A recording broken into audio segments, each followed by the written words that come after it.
Jai Radha Madhava Kunja Bihari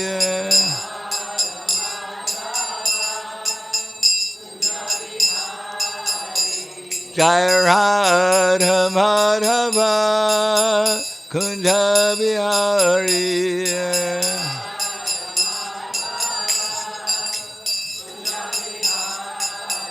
Gopi Jana Vallabha Grivanadari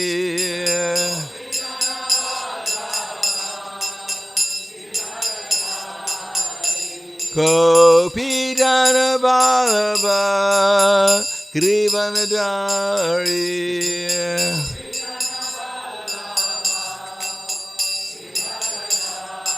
Yasodanandana Prahladananda Yasodanandana Prahladananda Yamuna Tira Vanachari Yamuna Tira Vanachari Jai Radha Madhava Kunja Bihari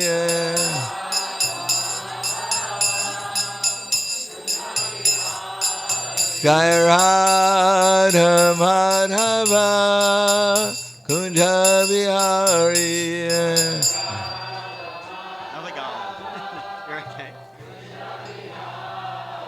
Give it to Ramai Maharaj. Gopi Jana Vallabha Girivanadari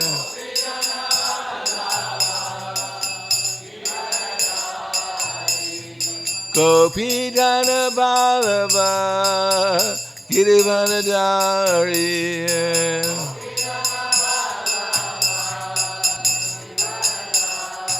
Yasodanandana Prahladananda Yasodanandana Prahladananda Yamuna Tira Vanachari Yamuna Tira Vanachari Jai Radha Madhava Kunja Bihari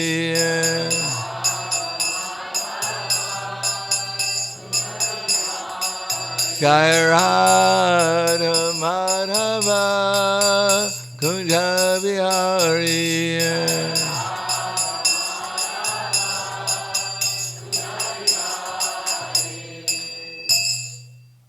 Jayam Vishnupad Paramahansa Brahmadakasharya Asadhara Satushi Shiman His Divine Grace Shalasi Bhaktivedanta Smaraj Srila Prabhupada Ki Jai Gaur Premanande Haribol Glories to the sound devotees All glories to Shri Guru and Shri Gauranga Om Agyanatamanandasya Gananjana Salakaya Chaksur Unmilitam Yena Tasmai Shri Gurave Namaha Shri Chaitanya Manobhishtam Stapitam Yena Bhutale Swayam Rupa Kadamayam Tadati Swapadantikam Vandeham Shri Guru Shri Yuta Parakamalam Shri Gurum Vaishnavam Scha Shri Rupam Sagrajatam Sahagana Raganatam Vitam Tam Sajivam Sadvaitam Savadutam Parijana Saitam Krishna Chaitanya Devam Shri Radha Krishna Padan Sahagana Lalita Shiva Sakans Vitamscha Hey Krishna Karna Sindho Dinabando Jagatpate Gopesha Gopika Kanta Radha Kanta Namostute Tapta Kanchana Gaurangi Radhe Brenda Vaneshwari Vrishubhana Siddhadevi Pranamami Hari Priye Vanchakapatrubhyascha kripa sindhubhyevacha patitanam bhavanebhyo vaishnavebhyo namo namaha. Shri Krishna Chaitanya Pranityananda Shri Advaita Gadadhar Srivasadi Gaura Bhaktivinoda Hare Krishna Krishna Krishna Hare Hare Rama Hare Rama Rama Rama Hare Hare Om Namo Bhagavate Vasudevaya Om Namo Bhagavate Vasudevaya Om Namo Bhagavate Vasudevaya.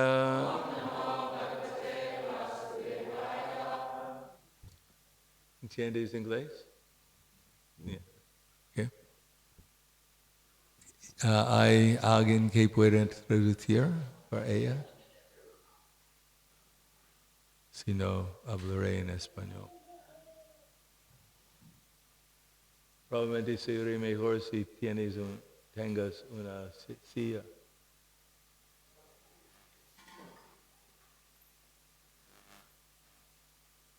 Today we're giving first initiation to one Maharaji and second initiation to another Maharaji. And two devotees are sitting in for already taking second initiation. Kunti?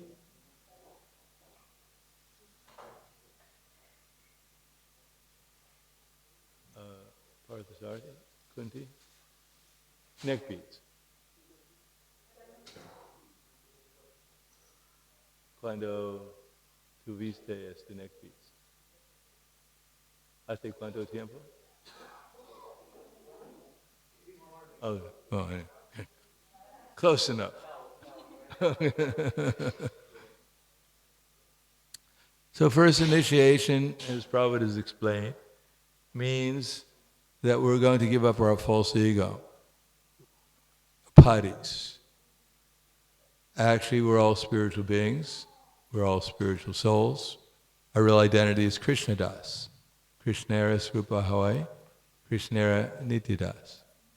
But due to our association with material energy, with the modes of material nature, we're now thinking that we're some gross or subtle body. So initiation is the process, part of the process by which one can get free from our false ego and identify ourselves as Gopi Bharata Pada Kamalayor Dasa Dasa Anudasa. And the process given to us in this age to do that is Harinama, Harinama, Harinama Eva Kevalam, Kalo Nasteva, Nasteva, Nasteva, Ganti Anyata. Is by chanting Hare Krishna. But along with the chanting of the Hare Krishna mantra, we also have to learn to live in the association of devotees. For that reason, Srila Prabhupada has given us ISKCON, so we can associate with the devotees. That way we can learn how to become a servant of the devotees. And the word Gopi Bharata Pada Kamalayor Dasa Dasa Anudasa, that is the servant of the servant of the servant of Krishna, will actually have some meaning, practical meaning to it. And Chaitanya Mahaprabhu has told us that ultimately in the service of the devotees we have to serve it. And under the instructions and guidance of the Uttama Adhikaris such as Srila Prabhupada and Srila Prabhupada's representatives who are representing Srila Prabhupada to the best of their capacity, we have to learn how to become a servant of everyone. Yari Deka Tarikaha Krishna Upadesh Amara Aga Gurahana Taridesh. In other words, we only have one relationship eternally. That is, we're servants of Krishna. And when we become servants of Krishna, then under Krishna's guidance and under Krishna's representatives, then we become servants of everyone else. So, initiation is part of the process to help us revive our original service attitude towards Krishna and his devotees. And to do that, we have to chant Hare Krishna, but also avoid the offenses. They're called aparad. Srimati Radharani, who's present here as Radha Gokulananda, Radha Govardhana. She's here, personally present, and aparad, apa means against, and Radha, against Radha. She's only interested in loving service to Krishna, and those who want to enter into her association and the association of Krishna have to give up their offenses against Srimati Radharani.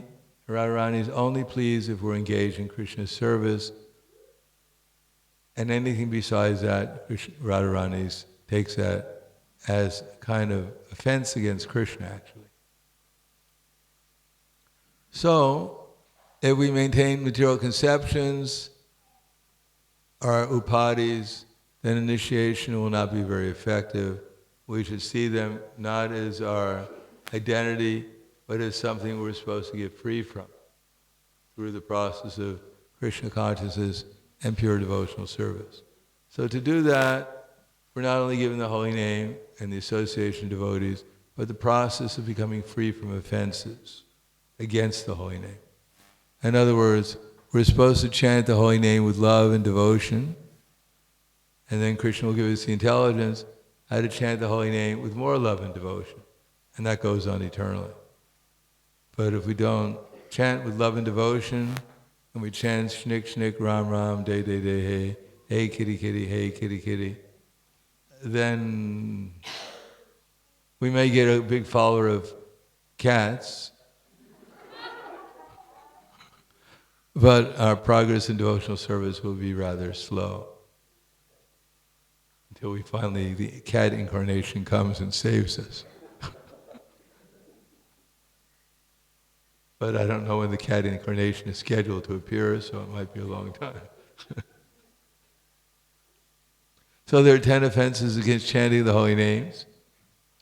The first offense is to blaspheme the devotees who have dedicated their lives in the propagation of the holy name of the Lord.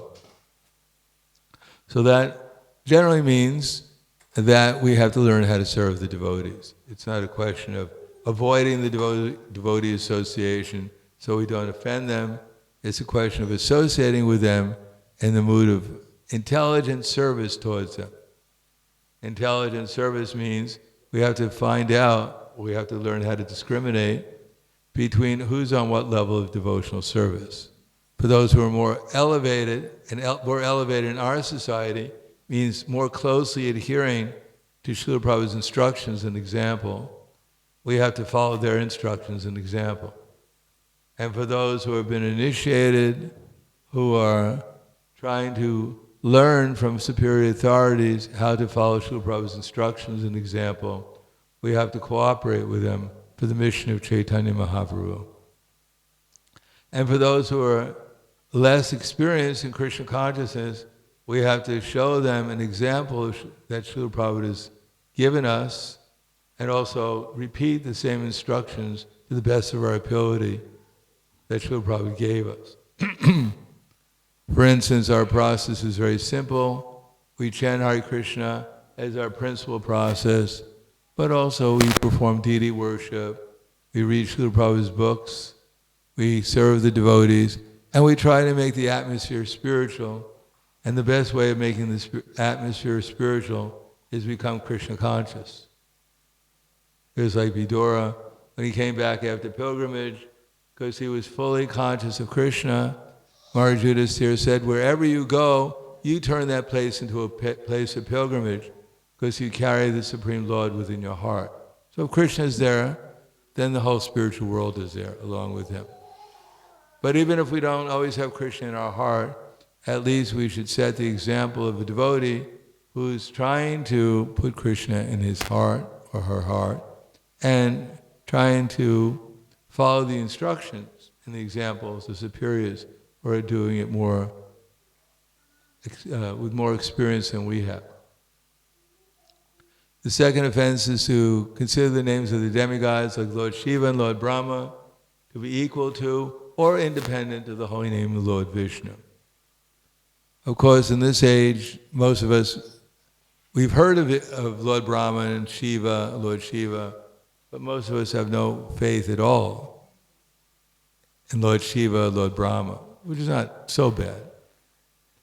We have faith in musicians and movie stars and people on Facebook or other such social medias. So we may not believe that these are superior to Krishna, but Krishna consciousness means focusing our attention and giving our love and our appreciation to Krishna. But in Kali Yuga, we've been taught that there are so many other persons to focus our attention and give at least our appreciation, if not our love for them. So this is an offense. Not that we shouldn't appreciate people, not that we shouldn't focus our attention, but only in relation to Krishna. As soon as Krishna is forgotten, then we're in illusion. And as soon as we're illusion, and we focus our attention, give our love to others, or our appreciation, or our service, then the result will be, is that we'll become like them. Just like I was distributing books in the airport in Chicago one time. One of the devotees, other book distributors came up to me, and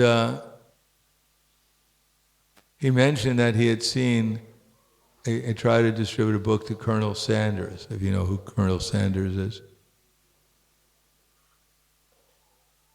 The head of Kentucky Fried Chicken. And he mentioned to me that when he saw Colonel Sanders, he was in a wheelchair, he could hardly speak. He was crackling like a chicken. And he looked exactly like a chicken. So due to his association with chickens, he had turned into a chicken in this very lifetime. He talked like a chicken, he looked like a chicken. He probably ate like a chicken. Because Krishna was so kind to him that after focusing his attention for so long on chickens, he got his first appearance as a chicken out of many, many lifetimes of becoming a chicken. So at least he got one lifetime done. So similarly, we'll become whoever we focus our attention, whoever we appreciate, outside of Krishna consciousness, of course. Srila Prabhupada was able to see everyone in relation to Krishna. So he had no problem watching a Charlie Chaplin movie, because he saw that talent was Krishna's talent. But we may not always see like that, and therefore we may become too much appreciative of someone who's an energy of Krishna, but not a spiritual energy of Krishna. The third offense is to disobey the orders of the spiritual master or consider him an ordinary personality. So of course, any devotee under the spiritual energy is not an ordinary person. They're actually a manifestation of the spiritual energy. It's not that those who give you initiation, that they somehow or another become the spiritual energy and everyone else is in Maya. They're part of the material energy. No, Krishna says to become part of the spiritual energy, to join the club is quite simple. Sadatam kirtayantam mam yatantas chadrida vrataha namasyantas mam bhaktya nityukto pasade. It's actually very easy to join Krishna's club. Chant Hare Krishna, bow down before Krishna, and try to serve Krishna with some degree of determination. Then you join Krishna's club. And then you're under the spirit, Daivi Prakritim Ashrita. Then you come under the spiritual energy. So actually when we're seeing the devotees, especially when we see them engaged in devotional service, we're seeing the spiritual energy practically manifested. So if the spiritual master, those who give us initiation, are engaged in Krishna's service under the direction of our acharyas, and specifically under Srila Prabhupada's direction, then they're also part of the spiritual energy. Not that everyone is under the spiritual energy except for my spiritual master, because he tells me things that I don't want to do. Then he's become degraded, because he's he's lost contact with the super soul, because the super soul knows exactly what I want to do, and my spiritual master should know exactly what I want to do and make all arrangements for that. No, every devotee is under the spiritual energy to the degree that they're following the previous acharyas. To the degree that they've understood and serving, they're also under the internal energy of Krishna. And therefore the spiritual master, as like Srila Prabhupada, he taught us not only how to love Krishna, how to love the acharyas, but also under their guidance how to love all living entities, especially the devotees, and serve them in proportion to their manifesting the desire and the will of the previous acharyas. Therefore, to consider any devotee to be ordinary is also an offense. And the spiritual master who's trying to guide us to live in the association of devotees in a cooperative spirit, in a loving spirit, then how can we consider such a personality to be ordinary also? So the fourth offense is the blasting the Vedic literature or literature in pursuance of the Vedic version. The Vedas are quite big, they're quite enormous, so many instructions. Even Shukadeva Goswami in the fifth canto says he couldn't even understand. He's just repeating the cosmology of the universe. He said it's just like if you're a little ant in a room, and as I said before, there's a lot of little ants in my room, but they don't know what's going on in the roof. I don't know what's going on in the roof, they don't know what's going on in the roof. So in that way, the ants and myself were all on the same platform. So the material universe, for instance, is so great that even Brahma has a hard time figuring it out, and he created it. If we read the Vedic literature, it's very vast, and most of it, if we're honest, is really beyond our comprehension. Even we hear we're not this body repeatedly, and every lecture I say at least once or twice, so I can listen to it. The first lectures I heard in Buffalo in 1968, 3 times a week, Burjan Prabhu, who you probably know, he gave the lecture, but there was only one verse that he had, because we didn't have a Bhagavad Gita. And he didn't even have the Sanskrit. And if he had it, he probably wouldn't know how to chant it at that time. So he had one translation of one verse in the Bhagavad Gita, and 3 times a week at the university he gave class on that one verse, or Rupanuga Prabhu gave class. Jainosmin, as the invited soul continually passes from boyhood to youth to old age, so similarly the soul will pass to another body at the time of death. The self-realized soul is not bewildered by such a change. And I heard that for months, 3 times a week. And I was wondering if the Bhagavad Gita had any other philosophy behind that, besides that. And then one day when I went to New Vrindavan with some other devotees, and there I got second initiation, and Prabhupada was there for a week. And every day he gave a lecture, and I was listening to the lecture, and it was all about how we're not this body. And under the circumstances, New Vrindavan at that time, as when Prabhupada asked me, when I saw him, when I went up to see him, he said, "How do you like our junk?" And he laughed, because it was a junk. In order to take a bath, you had to go down this hill, and the hill was mud. It wasn't exactly, because it was after the rainy season. So the whole thing was muddy. So you got down to the place where the water had accumulated at the bottom. It's called Agasuraga, named after a soon-to-be devotee of Krishna. After he got killed. So Asuraga, you climb down and you get all muddy, you get bathed in the water, and then you climb back and you get more muddy. So I had a week of that, 1 week there, and it was quite austere conditions. Then one day Prabhupada was saying how the body's changing, but we're not the body. Wow, I wish I had heard that before. I'm sure glad I'm not this body.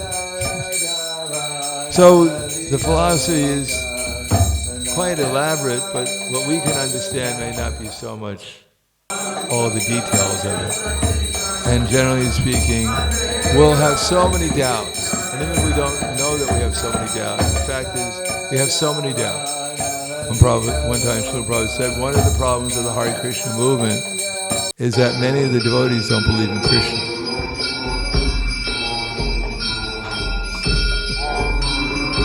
Or as Indradyumna Maharaj once told me after initiation of Vladiplasta, in eastern part of Russia, one devotee came up to him and said, Guru Maharaj, can you tell me what my name means? And Indradyumna Maharaj said, yes. What name did I give you? So he said, Krishna Das.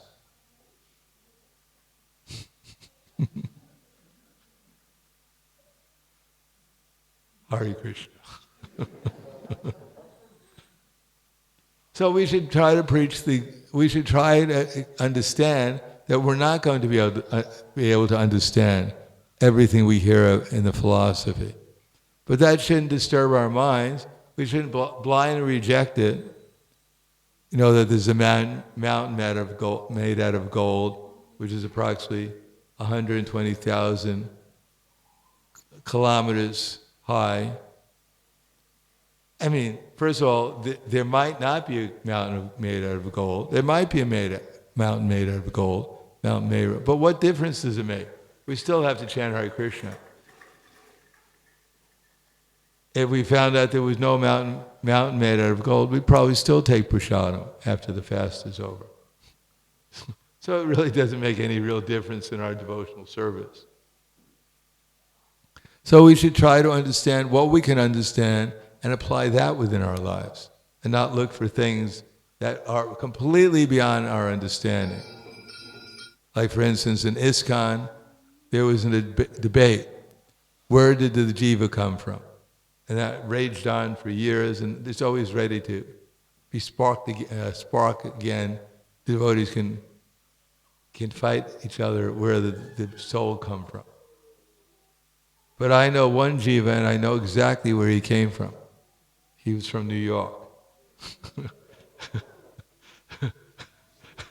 So whenever they have the debate where the jiva came from, I always tell them he came from New York. Jiva Das. So these things are not so important. If you're drowning in the ocean, where do you care where you came from? The first question someone who's trying to save you, who's on a boat, asks you, you're drowning in the ocean, excuse me, what city you're from? I'm from Adelaide. Too bad. Goodbye. No, it's not very important, most of the things. What's important is how we get out of the material concept of life and become Krishna conscious. That's important. Anything that helps us do that is important. These other things are nice, but we can not blindly accept them or blindly reject them. Just understand that this is part of our philosophy. And that maybe in the future we might understand it. Maybe we won't when we're in Goloka Vrindavan. Fifth offense is to consider the chanting Hare Krishna as imagination, the glories. So we chant, we may not experience Krishna consciousness immediately or fully when we chant Hare Krishna. The Krishna and His name are the same. But at least if we keep on chanting, we can see that there should be some change in our consciousness. If we actually fight with our mind by following the process when we're chanting, then there should be a difference at the end. Not that we're chanting Hare Krishna, we're going 16 rounds with the holy name, and the first round, this round is also boxing. The first round we get, immediately Maya comes and goes whack, and we get knocked out in the first round.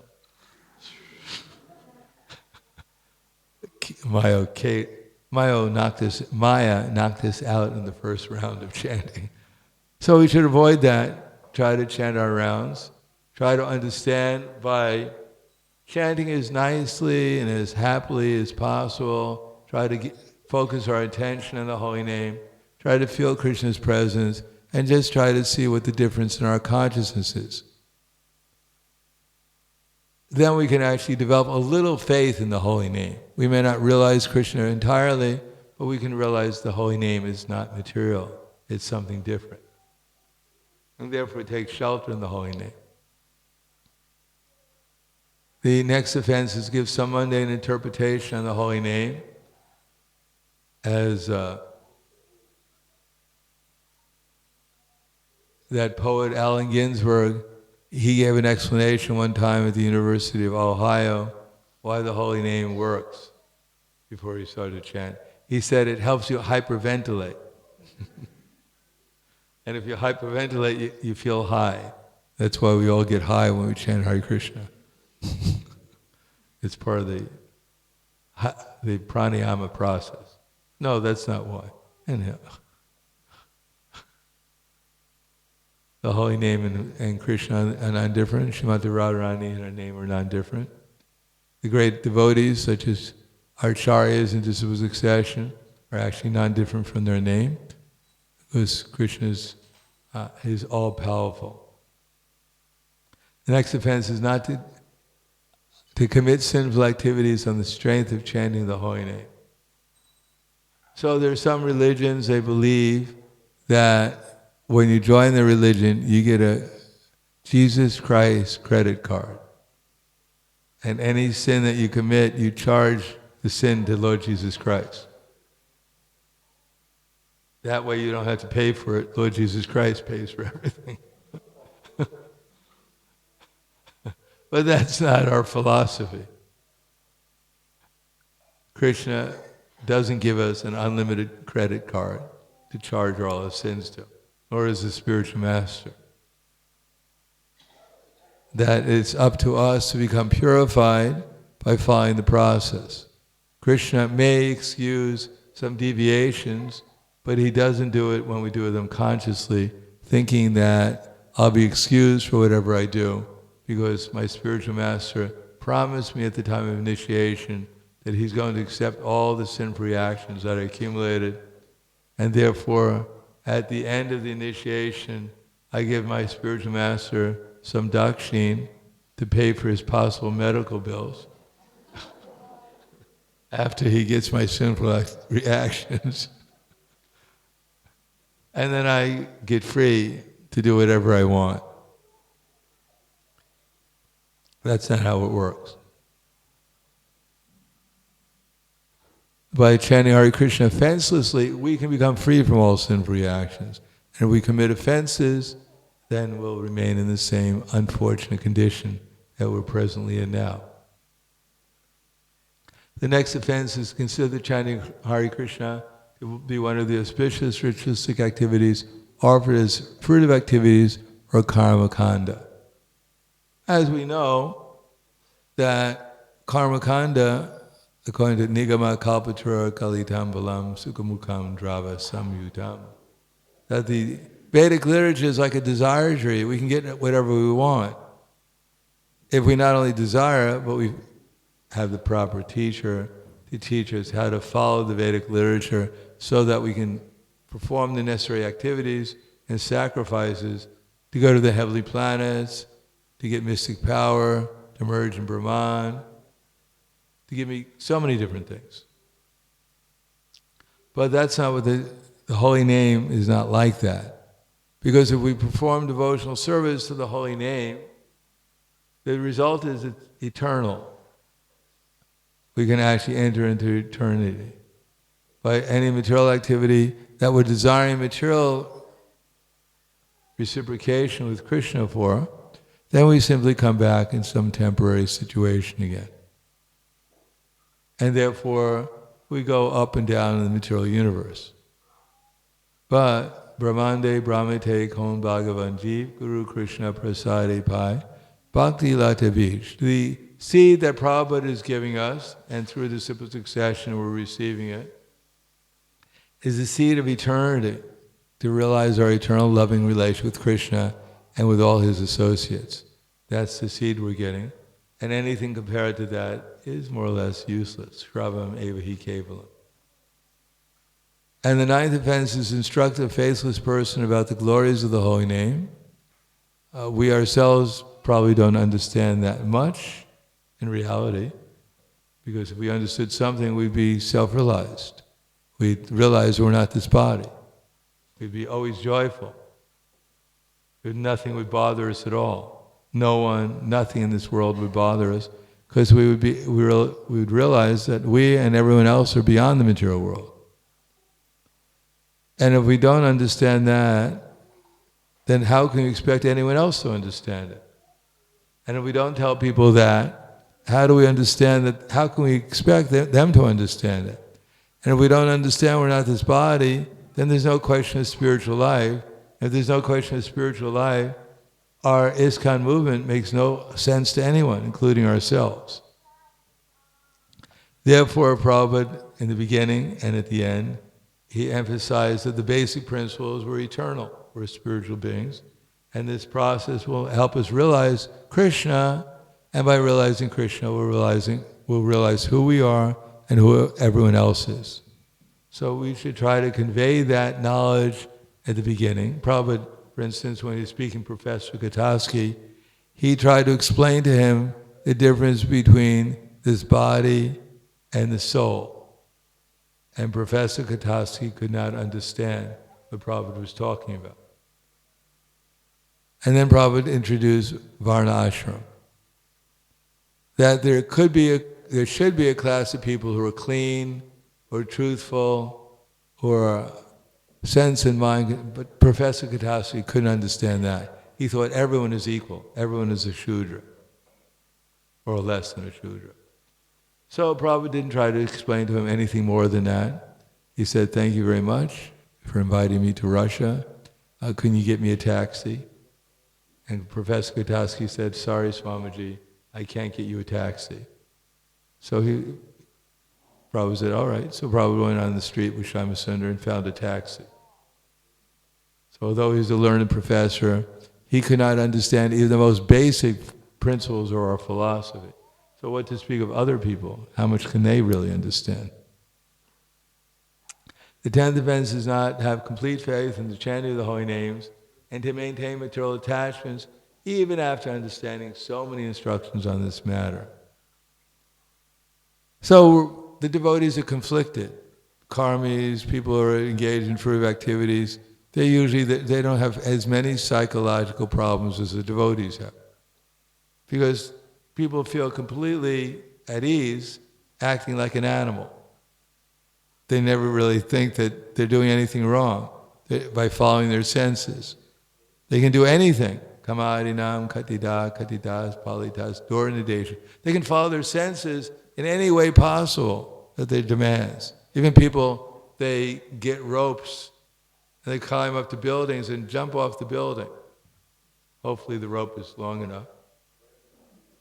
There was one person, he didn't want to spend the money on the bungee jumping. He didn't want to spend the money on the rope, on paying for the rope.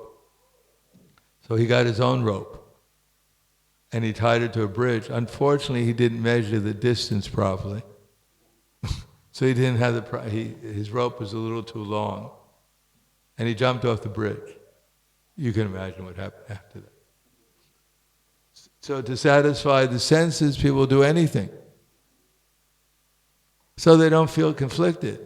But the devotees, they know they're not supposed to do something, and they try to do it, and Krishna's going, don't do it, don't do it. And they say, well, wait a second. They feel guilty. Shut up, Krishna, go away, stop bothering me. And therefore the devotees sometimes, they wonder why Krishna keeps on bothering me. Doesn't he realize I'm not going to give this up? Doesn't matter what he tells me, what anyone tells me. So that's not very good, because after a while Krishna won't bother us. But we want Krishna to bother us. We even want the devotees to bother us. Not that we're chanting Hare Krishna and we're asleep, and someone comes by and says, Prabhupada, wake up. You're asleep. I'm not asleep. What do you mean I'm asleep? I never sleep. I'm always awake. I was chanting perfectly. I know exactly what I was doing. In my dream. No, I don't mean. So we should be open to the devotees helping us get over our material conceptions and attachments. Otherwise, advancement will be very slow. And so we should chanting should be very simple. We chant as clearly as possible to Srimati Radharani Krishna, and we chant as lovingly as possible, because that's the realm of devotional service of Krishna. Goloka Vrindavan is simply that of love. And if we're chanting feelingly, as much as we can feel, positively, happily, then we get a little closer to Krishna. That's what he wants. And then he'll give us intelligence, spiritual intelligence, so one day we can actually chant with love and feeling. Krishna will give us such intelligence. We'll be able to do that if we try to make an effort to do that. So today also, one devotee is taking second initiation, and two others are sitting in because they've already taken. So second initiation is samadhamma tapaso cham shanti arjam evacha jnanam vijnanam astikyam brahma karma sabhavajam. To develop certain qualities. That if we want to enter into fire, as I said, we have to become like fire. You put the iron in the fire, it gets hotter and hotter and hotter. And then, yasyasti bhakti bhagavata kinchana savarganas tatra samasute sara. That by performing devotional service, gradually we obtain all good qualities. And one important part of devotional service is deity worship. So in order to approach the deity, we have to have certain qualities. For instance, cleanliness and other such punctuality, reverence. So this is what second initiation is meant to help us acquire these qualities, and the idea is that we've developed these qualities to a certain extent, and we can acquire them further by serving the deity with proper respect and reverence and love. Prabhupada gives the example that in India, one person wanted to make everyone, gave them the name of Harijan, the Bungis. Bungis means the toilet sweepers in India. So he changed their names from Bungi to Harijan with the idea that now they had become devotees of Krishna. But unless we change our habits, giving people a name, Brahman, whatever, Harijan, that really has no meaning. We have to change. Then we have to become a Brahman. Brahman janatiti brahmanaha, by following the process. And then when we're Brahmins, then next is become a Vaishnava, to enter into the realm of Vaishnavism. Just like if you wanted to go to travel from here to Melbourne, which hopefully I'll be doing tomorrow. So first thing I have to do is go to the airport. So I bought a ticket already. Otherwise, it would be very difficult to fly to Melbourne from here. I don't have wings. And if I went on the roof of the building I'm staying in and put up my thumb and hoping that the next plane that passes by would stop, pick me up, I might be disappointed for a long time. So my first business is to go to the airport, and then I can get a plane from the airport to Melbourne. So to go to Goloka Vrindavan, we have to become qualified. And the first qualification is to come to the platform of goodness, and from goodness we can become purely good. So when devotees, I ask them, how are you doing? They say, I'm good. And I say, are you purely good? Good is not enough. But we have to become good, and then we can become purely good after that. So that's Brahminical initiation, is to help us become good and purely good. Actually servants of the deities, which are actually not different from Krishna. It's a great opportunity. But we should treat the deity not as our friend at this particular time, as one of our pals. We don't go on the altar and play with Krishna and Balaram, throw some fruits at him,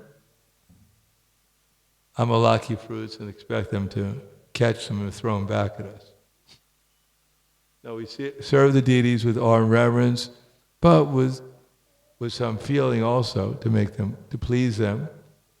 to give them all comforts we can, to dress them nicely so that they're pleasing. Srimati Radharani will be pleasing to Krishna, and Krishna will be pleasing to Srimati Radharani, and they'll be pleasing to everyone. To attract others to Krishna is a great service. So I'll stop there. Thank you. Hare Krishna. So now we'll chant, hopefully performing the sacrifice.